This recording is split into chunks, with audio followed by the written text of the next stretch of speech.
Shri Akhil Bharatiya Shvetambar Sthanakvasi Jain conference प्रस्तुत धार्मिक संदेश श्रृंखला।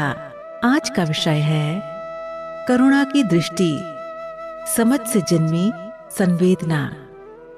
जहां समझ है वही सच्ची करुणा है। आज का संदेश हमें एक अत्यंत सुंदर और गहन भावना की ओर ले जाता है। करुणा। हम अक्सर दूसरों के व्यवहार को सीधे सीधे आंक लेते हैं। किसी की कठोरता, किसी की गलती, किसी की प्रतिक्रिया।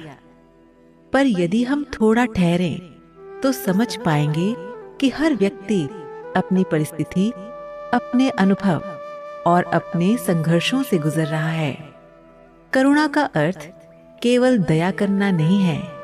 ये समझ के साथ दूसरे के स्थान पर स्वयं को रखकर देखना है, या ये महसूस करना है कि जो सामने है वो भी अपने स्तर पर प्रयास कर रहा है। जैन जीवन दृष्टि अहिंसा और करुणा को जीवन का मूल मानती है। जहां करुणा है वहां कठोरता कम हो जाती है, और जहां कठोरता कम है वहां संबंध सहज बनते हैं। दैनिक जीवन में करुणा का अभ्यास बहुत सरल है।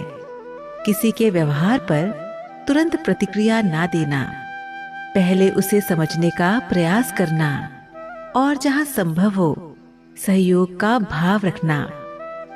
करुणा मन को भी कोमल बनाती है। ये हमें अहंकार से दूर रखती है और धीरे धीरे हमारे व्यवहार में संतुलन और मधुरता लाती है। जो व्यक्ति करुणा की दृष्टि अपनाता है वह दूसरों को दोष देने में नहीं उलझता। वह समझ को प्राथमिकता देता है, और यही समझ जीवन को अधिक शांत और सहज बनाती है। ये धार्मिक संदेश मातुश्री उषा जैन द्वारा प्रायोजित है। वॉइस ओवर राशि श्री अखिल भारतीय श्वेतांबर स्थानकवासी जैन कॉन्फ्रेंस के राष्ट्रीय अध्यक्ष श्री अतुल जैन जी की ओर से आप सभी को मंगल कामनाएं।